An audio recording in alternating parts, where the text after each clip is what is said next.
Boleh dijawab? Boleh. Oke. Singkat saja Mbak Moni. Iya, jadi Mas Hussein maaf saya tidak merendahkan bangsa Indonesia. Saya justru sangat menghargai. Karena itu saya tidak ingin bangsa kita ini berlarut-larut masuk dalam konflik yang sebetulnya ada dasar sejarahnya, ada dasar historisnya. Harusnya kita tahu dulu. Kenapa ada bangsa Israel? Bangsa Israel itu merdeka bukan karena mereka memerdekakan dirinya dengan begitu saja. Tetapi ada dasar resolusi dari PBB. PBB lah yang membagi dua tanah menjadi Arab Palestina dan Yahudi Palestina pada tahun 1947.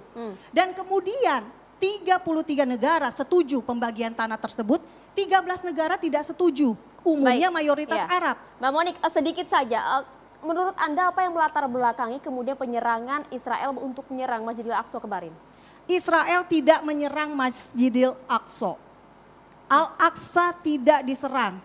Kalau Anda melihat dalam berita-berita di Iran, situs-situs, nah mungkin Anda bisa menemukan bahwa sebetulnya hari Jumat terakhir bulan Ramadan, ini Anda harus cek juga ya. Oke, baik, kita cek langsung ke Mas Hussein. Anda yang berada di sana, teman-teman Anda kemudian menyaksikan apakah betul tidak ada penyerangan pihak Israel ke Masjidil Aqsa di malam Ramadan? Menurut saya ini adalah argumen yang sangat menggelikan karena bahkan Perdana Menteri Israel Netanyahu tidak menggunakan ini sebagai argumen. Netanyahu tidak pernah mengatakan kami tidak pernah menyerang Al-Aqsa. Tapi tiba-tiba Ibu Monik melakukan statement ini dari mana dasarnya? Nggak ada pejabat tinggi Israel yang mengingkari bahwa ada penyerangan ke Masjidil Aqsa. Baik.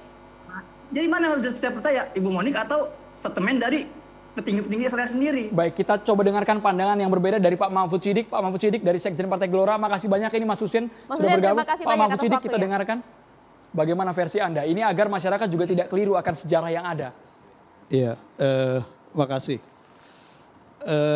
Pertama saya ingin mengapresiasi tadi statement dari Pak Hendro Priyono ya. Saya dari dulu manggil beliau itu suhu. Ya, walaupun kemarin saya sempat mendebat beliau ketika ada statement itu. Tapi hari ini, malam ini saya mendapatkan penjelasan tambahan bahwa maksud beliau adalah reaksi kita sebagai anggota masyarakat terhadap isu konflik Palestina Israel ini tetap harus mempertimbangkan bahaya COVID. Agar jangan ini semakin meluas. Saya kira ini yang positif ya. Baik. Dan tentu saja di zaman sekarang bentuk ekspresi dukungan terhadap perjuangan kemerdekaan Palestina ini kan beragam, tidak harus di jalan memang. Satu misalnya gerakan crowdfunding dalam waktu 2 hari itu bisa mengumpulkan dana 1 miliar, ini luar biasa. Mereka nggak pakai turun ke jalan, cukup dengan gadget. Itu bisa menghimpun dana 1 miliar dalam 2 hari. Jadi banyak bentuk-bentuk ekspresi yang tidak membuat kita menghadirkan kerumunan yang tadi dikhawatirkan oleh Pak Hendro ya, oleh Bang Edo ini. Nah yang kedua, saya tertarik tadi statement Mbak Moni bahwa beliau membuat satu NGO, LSM, non-profit untuk memberikan edukasi tentang kepada masyarakat untuk memahami persoalan Palestina dan juga Israel. Cuma dari penjelasan sepintas beliau tadi, saya malah tidak teredukasi.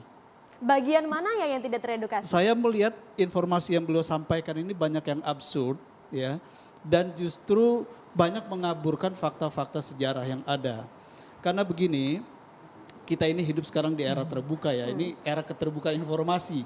Informasi apapun sekarang bisa kita buka ya melalui gadget kita dan sumber dari manapun bisa kita dapatkan. Jadi saya kira tentang sejarah Palestina, tentang sejarah kehadiran negara Israel di tanah Palestina, ini sudah menjadi pengetahuan umum.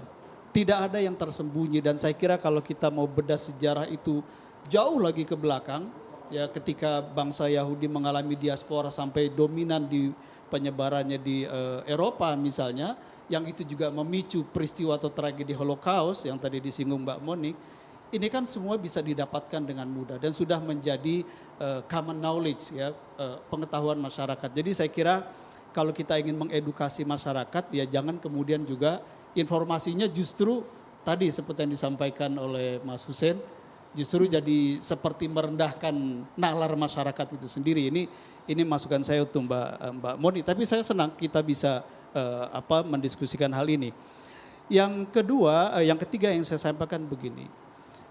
Kalau kita berbicara konflik Israel dan Palestina, baik sebagai dua bangsa, dua entitas ataupun sebagai dua negara, walaupun yang satu disebut negara yang melakukan okupasi dan yang satu adalah negara yang belum berdaulat, karena dideklarasikan tahun 88 sampai sekarang mereka belum berdaulat. Ini belum negara yang berdaulat, ini baru setengah negara sebenarnya. Jadi kalau Soekarno pada waktu itu mengatakan selama tanah Palestina ini belum diserahkan kepada bangsa Palestina sendiri, maka Indonesia akan tetap berdiri bersama rakyat Palestina untuk mewujudkan negara Palestina merdeka. Dan secara garis politik nasional luar negeri kita, saya sangat bersyukur karena tegak lurus. Pak Jokowi sampai pernyataan beberapa waktu yang lalu ya setelah konflik ini itu kan menyatakan bangsa Indonesia masih berhutang kepada Palestina. Ya, jadi sepanjang negara Palestina belum merdeka, bangsa Indonesia ini masih punya hutang dan memang ini bukan hanya jadi hutang moral secara tapi substansi landasannya itu jelas dilakukan oleh Ini pemerintah jelas. Indonesia. Ini Pak jelas. Mahfud ditahan dulu, Mbak Haikal, Mbak Moni, Pak Sulaiman, nanti kita berikan kesempatan Baik. kepada Jadi pemirsa ini untuk hutang bertanya sejarah langsung. negara dan bangsa Indonesia. Masih panjang ini perjalanannya. Sesaat lagi pemirsa hanya di Catatan Demokrasi.